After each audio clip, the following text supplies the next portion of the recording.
Dando sequência ao terceiro vídeo, fiéis à palavra, servos ao Senhor e filhos, vamos abordar mais sobre a volta de Jesus, como eu disse, tratarmos mais sobre a volta de Jesus. Uma das maiores emoções da vida é poder pregar a palavra com o poder do Divino Espírito Santo de Deus. As saudades, às vezes, dos nossos entes queridos machuca. Existem situações fiéis à palavra em que a separação das pessoas que mais amamos nos dói, mas o que nos reconforta, nos dá conforto, é a palavra de Deus, que encontramos promessas maravilhosas e o reencontro com o nosso Salvador, aquele que nos deu vida, que nos mantém e nos ajuda a não cairmos em tentação e quer a nossa salvação. E para termos certeza como Jesus vai voltar, às vezes o assunto que eu estou passando a vocês, através da palavra do Espírito Santo, é muito repetitivo. Então eu costumo dizer aos meus fiéis que quando é repetitivo, é porque Ele quer que você grave em sua mente aquela palavra.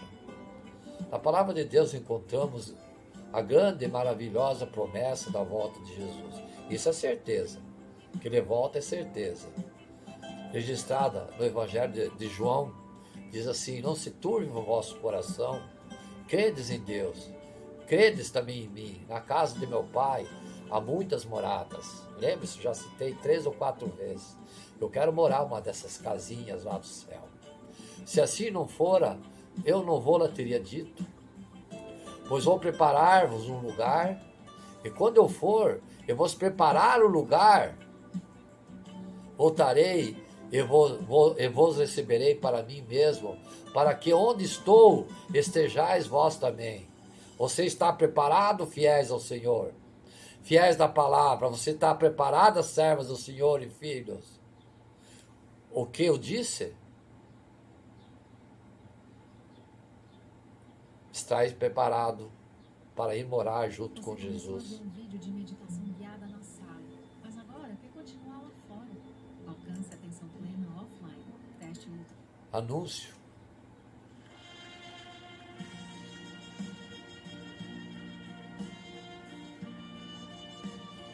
Meu Deus do céu.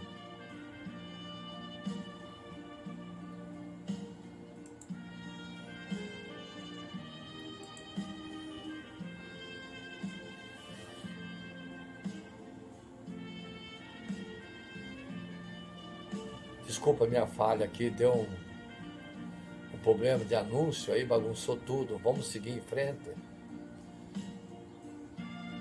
Seguindo, quando Jesus disse que aonde ele for, ele levará os seus. Hoje as pessoas se perguntam, como é que o mundo vai acabar? Alguns acham que vai acabar pela explosão demográfica, muita gente. Ou seja, a produção de alimentos não será suficiente para tantas pessoas. Acho que os homens vão comer-se uns aos outros. Sim, tem pessoas que pensam. Como acabará o mundo? Outros acham que será a terceira guerra mundial ou uma bomba atômica. Ainda quem acha que o meteorito gigante vai bater a Terra. Enfim, cada um inventa uma teoria. Agora tem a pandemia. Eu prefiro ficar com a palavra de Deus, que me diz que Jesus vai vir a este mundo para pôr ponto final na história de dor e sofrimento do ser humano. Em vez de buscar seus filhos para morar com... E vem buscar os seus filhos para morar com Ele eternamente. Quando isso irá acontecer? Quando Jesus vai voltar? Eu vou novamente recapitular Interessante que a Bíblia tem resposta para tudo, né? O Evangelho, segundo João, no capítulo 24, diz que as coisas, muito bonita. Aprendei, pois, a parábola da figueira, quando já seus ramos se renovam e as folhas brotam, sabeis que está próximo o verão. É isso? Sim. Assim também vós, quando virdes todas essas coisas, sabeis que está próximo as portas. Mateus capítulo 24, verso 32, 33. Quando virdes todas essas coisas, que coisas? Aí está no capítulo 24 de Mateus, fala de alguma coisa que estão acontecendo nos dias de hoje. Violência, desamor, que eu já citei lá em cima, egoísmo, marginalidade, terremoto, delinquência, mercantilismo da religião, profetas falsos que aparecem por aí, guerras, rumores de guerras, terremotos, fome, peste. Então quer dizer que todos esses fatos terminam sinais que ele vem, que ele deve estar chegando?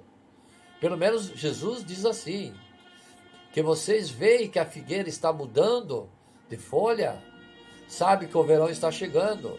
E quando vocês virem todos esses sinais, deve saber que a minha volta está próxima. Olha o que Jesus disse. Fiéis à palavra, servas do Senhor, filhos. A palavra de Deus explica como ele virá. Mas algumas pessoas contestam o modo de sua vida, porque a lei da gravidade diz que todo corpo lançado no espaço é atraído para a terra. A Bíblia diz que Jesus vai voltar no céu. Como se explica isso? Vamos lá? Primeiro, eu vou dizer a vocês o que a Bíblia diz em relação à volta de Cristo. Logo em seguida, a tribulação daqueles dias, o sol escurecerá, a lua não dará mais sua claridade, as estrelas cairão, então aparecerá o sinal do Filho do Homem. Todos os povos da terra se lamentarão e verão o Filho do Homem vindo sobre as nuvens do céu com poder e glória. Mateus capítulo 24, verso 29 e 30. Algum incrédulo pode dizer, como é esse negócio? Como ele virá? É a lei da gravidade, isto e aquilo. Acontece que a volta de Cristo é um ato miraculoso, é um Deus. Não é um Deus, é o nosso Deus. A Bíblia diz que quando Jesus esteve na terra, uma noite andou sobre as águas do mar. Isso é contra a lei da física, que diz que se alguém fizer isso, afunda. Mas ele andou. Milagre não se compreende. Milagre não se compreende. Não está limitado às leis físicas. Milagres têm que ser aceitos. É um fato sobrenatural. Extrapola tudo o que é natural. A volta de Cristo é um ato miraculoso, sobrenatural, não tem explicação humana. Mas se ele foi capaz de estabelecer as leis da física, se ele foi capaz de quebrar essas leis andando sobre as águas do mar, não será capaz de vir nas nuvens dos céus? Claro que sim. Telespectadores às vezes perguntam também o que vai acontecer quando Jesus voltar. Sendo esse evento miraculoso, que evento fantástico, correrão paralelos à volta de Jesus? O que realmente vai acontecer aqui na terra? Acontecerão pelo menos 3 coisas fiéis à palavra. Aqueles que viverem nessa terra, uma vida de comunhão com Jesus. Eu vou estar entre eles. Vocês estarão com ele? Vocês estão preparados? Farão o que diz Isaías capítulo 25, verso 9. Naquele dia se dirá, eis que este é o nosso Deus, em que esperávamos, e ele nos salvará. Este é o Senhor, a quem aguardávamos. Na sua salvação exultaremos e nos alegraremos. Essa será a exclamação daqueles que hoje vivem uma vida de comunhão com Deus. Quando Jesus voltar, levantarão os braços e dirão, glória a Deus! Finalmente chegou o grande dia. Na terra falávamos com ele através da oração, acreditávamos nele pela fé, mas agora podemos vê-lo. está vindo, podemos abraçá-lo. Que experiência maravilhosa. Por outro lado, o livro do Apocalipse retrata a situação daqueles que não quiseram aceitar Jesus, que diz: as estrelas dos céus cairão pela terra, como a figueira que, abalada por forte vento, deixará cair seus figos verdes, e o céu recolheu-se como um pergaminho quando se enrola. Então todos os montes e ilhas foram movidos de lugares. Os reis da terra, os grandes comandantes, os ricos, os poderosos e todo escravo e todo livre se esconderam nas cavernas, como está acontecendo hoje nos Estados Unidos da América, e nos penhascos dos montes, e disseram aos montes e aos rochedos: caí sobre nós, escondei-nos da face daquele que se assenta no trono e da ira do Cordeiro. Apocalipse capítulo 6, verso 13 e 16. É um quadro completamente diferente. Enquanto uns abrem os braços para receberem Jesus com alegria, esperança, fé, outros se escondem desesperados porque não podem suportar a sua palavra, a sua presença. Não acreditaram nele, perseguiram-no, caçoaram da fé e da religião, e agora veem que tudo é realidade. Jesus está voltando a eles, e eles terão medo de encontrar-se com Jesus. Essa descrição se refere a pessoas vivas que tiveram ou não comunhão com Jesus. Mas e os mortos? O que vai acontecer com eles? Isso é interessante. A Bíblia diz que acontecerá com os que estiverem mortos, mas que em vida acreditaram em Jesus, tiveram comunhão com Ele, mas infelizmente morreram antes da sua volta. Paulo diz em 1 Tessalonicenses, capítulo 4, verso 16: porquanto o Senhor mesmo, dado sua palavra de ordem, ouvida a voz do arcanjo, e ressoada a trombeta de Deus, descerá dos céus, e os mortos em Cristo ressuscitarão primeiro. Que promessa!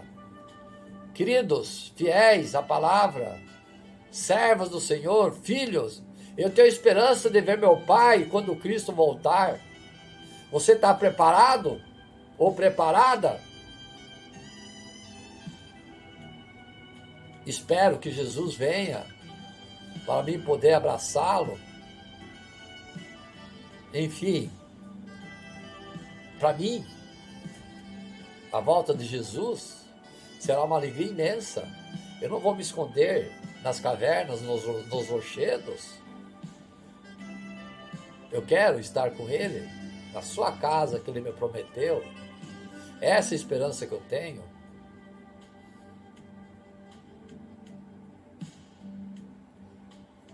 Amém? Normalmente, quando vamos receber alguém que amamos, fazemos preparativos, né? Como eu mostrei lá em cima, né? Limpamos a casa, trocamos lençóis, preparamos comida, tudo. E com muito carinho, né? Aguardamos ansiosos, não é isso? Sim. Ô amigo, Jesus está voltando. Eu lhe pergunto, que preparação você fez para encontrarmos como noivo? Você está preparado? Você está preparada? Jesus dá a resposta em Mateus capítulo 24, verso 42. Portanto, vigiai, porque não sabeis em que dia vem o Senhor. Sabe, nós como seres humanos não sabemos o dia e a hora da volta de Jesus. Só Deus. Portanto, ao nos aproximarmos do ano 2000, não adianta, do ano 2023, não adianta fazer conjecturas. Deus não revelou o dia nem a hora da sua volta. Agora, Ele nos alerta a todo momento, a todo instante. Quanto a todos esses sinais que estão acontecendo, que vocês estão vendo, desequilíbrio ecológico, desamor, egoísmo, imoralidade, perversão, pestilência, peste, né? morte, exploração sexual, luta do capital com o trabalho, para que saibamos que uma coisa,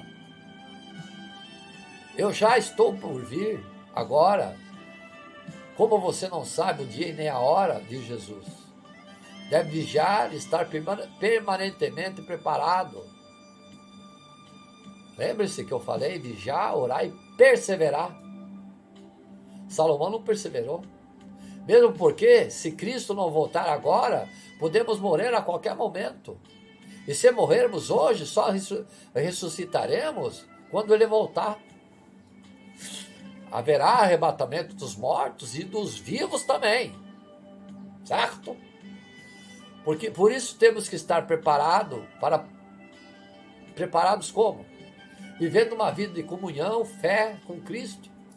Mentalizando Jesus na vida, andando, trabalhando, viajando, comendo, vestindo, jogando bola. Em tudo que você fizer, Jesus tem que estar presente. Ser cristão não é apenas ir na igreja, não. É viver uma vida de permanente companheirismo com Jesus. Quem viver essa experiência não deve ter medo da volta de Jesus, porque ela será o encontro com esse amigo maravilhoso. Quando eu era pequeno, às vezes meu pai viajava. Se eu fazia alguma coisa errada, sabia que provavelmente seria punido com algum castigo que ele quando voltasse, né? Toda criança tem medo do pai, né? É assim, né? Encontramos na vida muitas pessoas que olham para o futuro com medo, porque Jesus está voltando. Sabe o que tem feito coisa errada? E quando ouve falar de Jesus que está vindo, vai se esconder nos penhascos. Ao invés de sentir alegria, sente medo. O fato de sentir medo de Jesus dele estar voltando, é que você não está na fé. Sabe por que uma pessoa sente medo da volta de Jesus? Por que sente medo dele? Aqui na terra também. O problema é que muitas pessoas, muitas vezes, as religiões ensinam a ter medo de Deus. E dizem, Deus é santíssimo, está lá no trono, e nós somos indignos, miseráveis, pecadores. Só falta dizer que temos que rastejar como vermes para chegar até isso. Mas não é isso não. Paulo disse, aproximo-nos, pois confiamos no trono do nosso Pai. Hebreus capítulo 4, verso 16. Ele é nosso Pai, fiéis à palavra. Deus não é apenas nosso Deus, o meu Deus. Claro que Ele é nosso Deus, Criador, Rei. É soberano na minha vida. Mas tudo, acima de tudo, Ele é meu Pai. O que é ser pai, fiéis à palavra? Quando pede pão, Ele te dá pedra para comer? Quando você pede peixe, Ele te dá cobra? Pai, não. Ele é nosso Pai querido, amado, venerado. Ele só cobra de você fé. Quem tem fé não tem medo. Quem tem fé não tem depressão. Quando estamos tristes, ligamos para o Pai. Quando temos vontade de chorar, choramos no ombro do nosso Pai. Deus, pelo menos eu tenho tentado esse tipo de situação, implorar, clamar por Ele. Nossos filhos também, quando estão tristes, você não ficaria triste se seus filhos tivessem medo de vocês? É o nosso Pai, da mesma forma. Ele faz tudo o que pode por nós. Deus fica triste quando seus filhos nessa terra têm medo dele. Eu tenho que portar bem, senão Deus me castiga. Tenho que andar direito, senão o juízo divino cai sobre mim. Não! Esse modo de servir a Cristo não faz sentido. Porque nós cristãos Temos que nos relacionar com amor em Cristo. Então, quem vive uma experiência de amor com Jesus, não precisa temer a sua volta, porque ele será nada mais do que um grande encontro corporal com esse Cristo maravilhoso que hoje vemos pela fé. Temos que ter esperança, fiéis. A volta de Jesus pode ser uma realidade para todos nós. O cristão que vive pela fé é aquele que, apenas pelo fato de pertencer à igreja e frequentá-la toda semana, se acha cristão. Então, a volta de Cristo não tem nenhuma esperança para você, se você não tem fé, se você não pratica obras, porque toda a sua fé está construída na igreja, na religião, na doutrina. Porém, se você acredita que está na igreja como um resultado de uma coisa bonita que acontece nos dias de sua vida, como acordar da manhã, pela primeira coisa que faz é pensar em Jesus, tomar banho com Jesus, tomar café de manhã com Jesus, sair para trabalhar com Jesus, tomar banho com Jesus, tomar café, e assim sucessivamente em sua vida. Cristo não é nome, não é teoria. Cristo é uma pessoa que vive diariamente ao seu lado. Então, se você fecha os olhos e diz: Senhor, eu tenho saudades de Ti, hoje posso ver-te, pelos olhos da fé, eu posso falar contigo através da oração, mas não posso tocar-te, não posso sentir-te. Finalmente, quando Cristo voltar, aí sim, Ele lhe dará boas-vindas ao seu reino dos céus. Prepara uma mesa maravilhosa onde você sentará com Ele. Ele lhe dará a mão, lhe estenderá a mão, lhe abraçará. Você poderá então chorar todas as mágoas dessa terra, pois finalmente o beijo do Pai apagará todas as lembranças tristes da sua vida. É uma esperança maravilhosa. Espero que você agarre na certeza desse encontro com Jesus, que seu coração se encha de esperança, porque Jesus está voltando para levar você a orar com Ele eternamente no lar celestial. Você está preparado ou preparada? Vamos orar, irmãos. Nessa pregação eu senti necessidade pelo poder do Divino Espírito Santo que desça sobre nós nessa oração. Aqueles que estão ouvindo essa palavra, se dê as mãos e orem comigo. Querido Pai, hoje vimos que a volta de Cristo é um fato. Ela acontecerá, queiramos ou não, estejamos preparados ou não. Jesus voltará a essa terra porque a sua palavra disse. Eu te suplico que respondas a oração de milhares de pessoas nesse momento, inclusive nós, que abrimos nossos corações e dissemos: ó Senhor Jesus, eu quero me preparar para estar contigo naquele dia.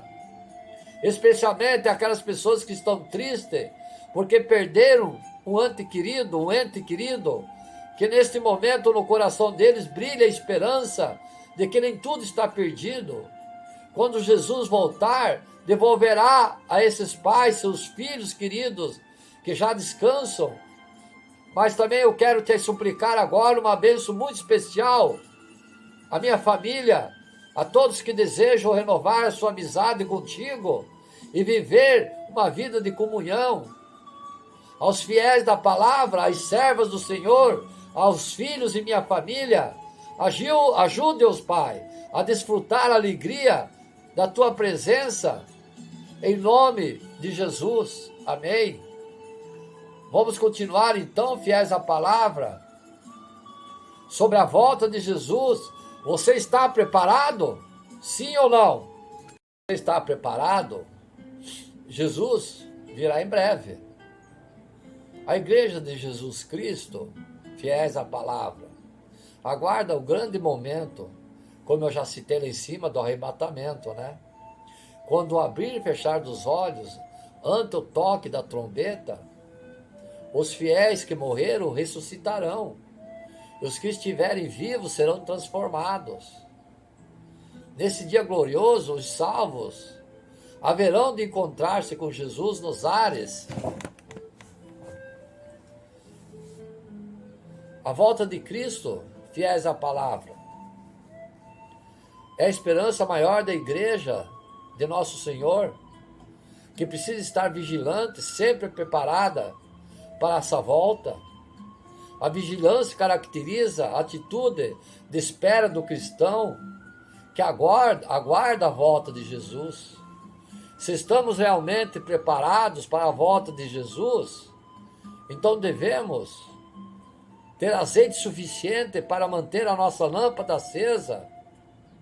Não devemos imitar o exemplo das virgens loucas, Mateus capítulo 25, verso 8, mas estarmos encertados na videira verdadeira, João capítulo 15, verso 1 e 2, ganhando almas para Cristo e servindo Deus com alegria.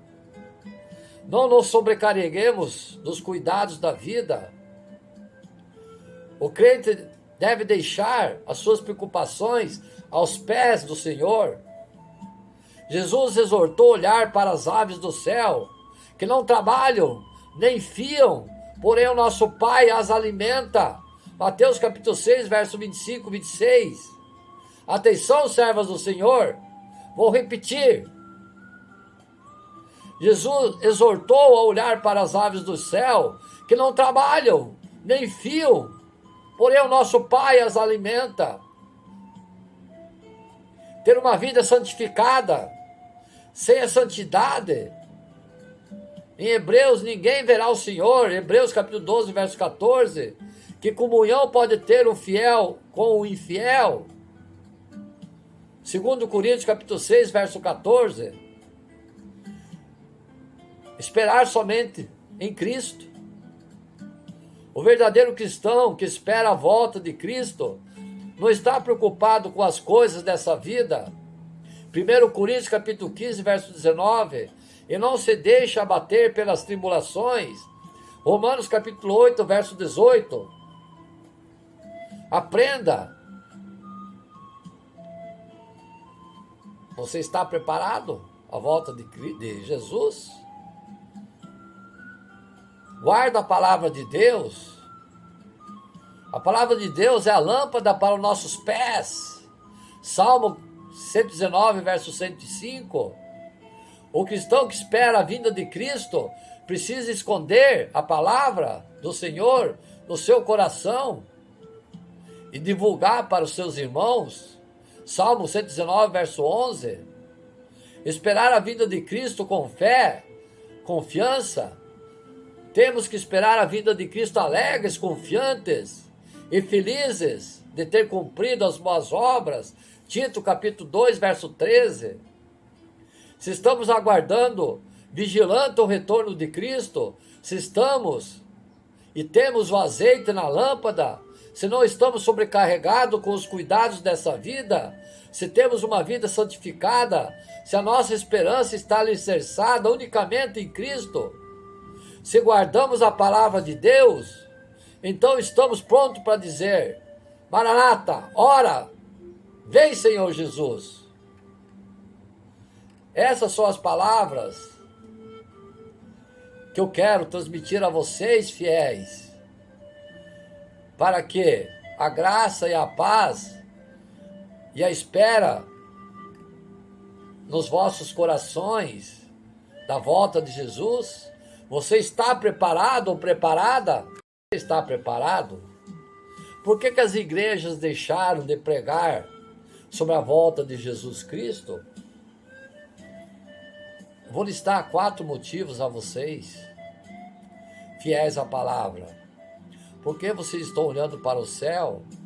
Esse mesmo Jesus que dentre vocês foi elevado aos céus, voltará da mesma forma como viram subir. Atos capítulo 1, verso 9 e 11. A pregação de que Cristo voltará sumiu dos púlpitos.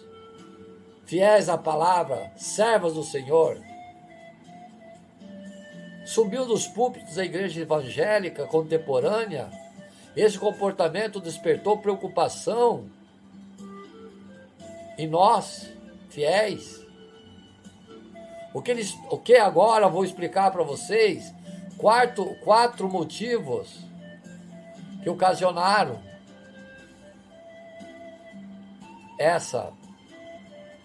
desse desgaste. Por quais motivos as igrejas deixaram de tratar do ensinamento bíblico, sem querer ser simplista? Penso que existe pelo menos os motivos que eu vou citar da igreja não tratar mais a volta de Cristo em seus púlpitos. Sabe por quê? Porque a igreja se preocupa somente com prosperidade, chave de casa, chave de carro, e os fiéis pagam o dízimo, tendo prosperidade, enriquecendo os pastores. Tu também é culpado desses falsos pastores, aqueles que alimentam. Existe a fogueira, não existe? Sim. Existe a lenha, coloca a lenha na fogueira, você mantém a fogueira, sim. Então, se você mantém o falso profeta com o seu dinheiro para comprar aviões, mansões, enfim, tudo, você também é um falso profeta. As mensagens pregadas nas igrejas estão muito mais focadas no aqui e agora do que na eternidade. O que se deve, em partes, à teologia da prosperidade, como cito muito nessa pregação, que ao ser pregada, defendida pelos pastores, tem introjetado ou projetado no ouvinte a esperança de uma vida, alegria, plenitude, encontra-se nessa terra onde o crente em Jesus pode desfrutar das prosperidades e bênçãos materiais. Não! Isso tudo é falta de fé. Em segundo lugar, o secularismo foi introduzido aos púlpitos da igreja evangélica, levando boa parte dos pastores a substituírem pregações que tratam questão escatológica por mensagens relacionadas a uma vida de sucesso nesse mundo. Em terceiro lugar, o hinduísmo. Essa talvez seja uma das mais fortes características da igreja, que deixou de pregar sobre a volta de Cristo. Isso porque, devido ao antropocentrismo reinante nos púlpitos, Cristo foi trocado pela satisfação humana, o que faz perspectiva pela ênfase das pregações, onde o foco está no prazer, na alegria, na cura. Em último lugar, o desconhecimento bíblico dessa doutrina é lamentável. A maioria dos pastores desconhece a doutrina sã da palavra da Escritura, professa os versículos que convém a eles para angariar recursos, dinheiro, para satisfazer seus poderes, sua missão. Na verdade, como pode ensinar o que não entendem? As estatísticas, por exemplo, afirmam que 50% dos pastores nunca leram a Bíblia toda. Ora, se não leram, vão pregar o quê? Nada. Não é mesmo? A não ser o que eu disse. Pregar só o que satisfaz a eles, os versículos que convém. O pastor ainda vê passagem bíblica que evidenciam que nosso Senhor prometeu que voltará, isso se dará em breve. Tendo dito isso, foi elevado às alturas enquanto eles olhavam, e uma nuvem cobria a vista deles, e eles ficaram com os olhos fixos no céu enquanto ele subia. De repente surgiram diante dele 2 homens vestidos de branco, que lhe disseram: Galileus, por que vocês estão olhando para o céu?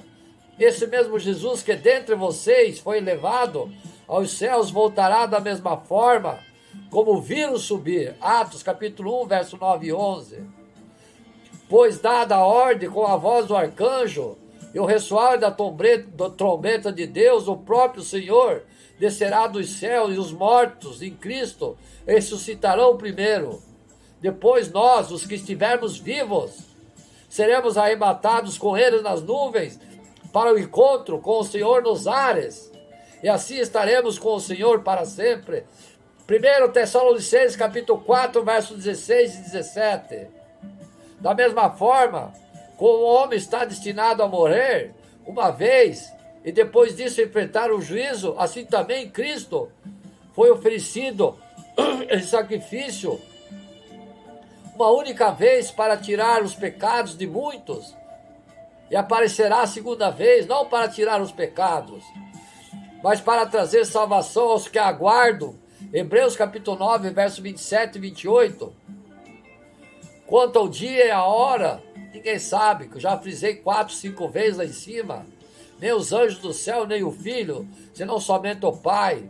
Como foi nos dias de Noé, assim também será a vida do Filho do Homem. Pois nos dias anteriores ao dilúvio, o povo vivia comendo, bebendo, casando-se, dando-se em casamento, até o dia em que Noé entrou na arca. E eles nada perceberam até que veio o dilúvio e os levou todos. Assim acontecerá a vida do Filho do Homem.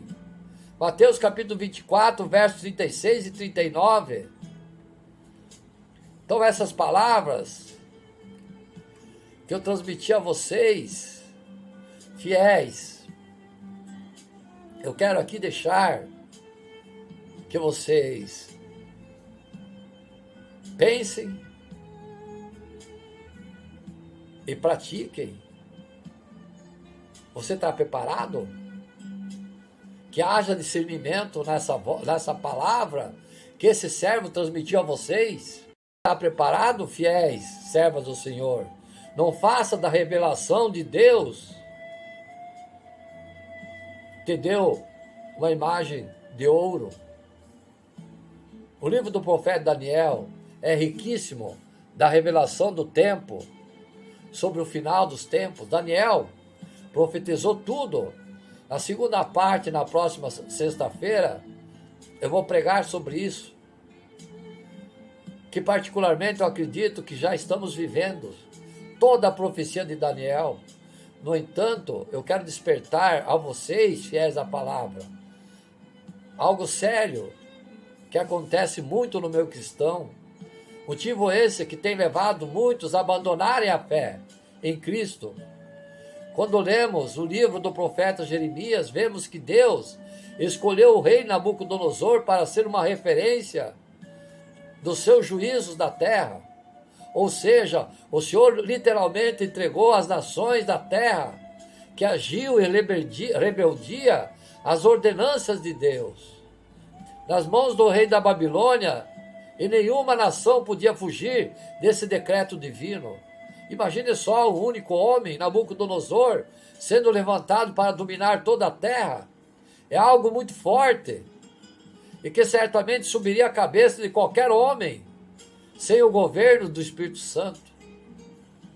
Quando Israel foi sitiada, tudo foi destruído, incluindo o templo de Salomão. Muitos judeus foram levados cativos à Babilônia, dentre eles Daniel, Sadraque, Mesaque, Abednego, que eram jovens, porém haviam encontrado graças e favor diante de Deus, recebendo uma especial sabedoria e inteligência da parte do Senhor. Daniel capítulo 1, verso 17. Um dos momentos cruciais que levou os 4 jovens judeus a obterem destaque diante do rei Nabucodonosor foi quando o mesmo teve um sonho perturbador e, sem entender, mandou chamar todos os reis magos, adivinhos, encantadores, feiticeiros, místicos e astrólogos para que adivinhasse o sonho e o interpretasse. Mas todos que ouviram isso ficaram impactados com tal pedido e responderam que não havia nenhum ser humano na terra capaz de cumprir a tal exigência. Daniel capítulo 2, verso 1 e 10. Só que sem saber, na hora que eles responderam isso ao rei, afrontaram o Deus de Israel. Contudo, essa declaração deixou o rei tão furioso que ele ali mesmo ordenou a execução de todos eles, todos os magos da Babilônia e suas famílias. Todavia, Daniel, ao saber disso, de forma prudente, e sabia, pediu para apresentar-se ao rei, rogando-lhe apenas um prazo, ao fim de que ele daria a revelação que o rei tanto buscava. Durante a noite, após reclamar, juntamente com seus amigos, Deus deu a revelação do sonho e seu significado a Daniel, que exaltou o nome do Senhor. Daniel capítulo 2, verso 12 e 22. Então, fiéis à palavra. Estou finalizando a primeira parte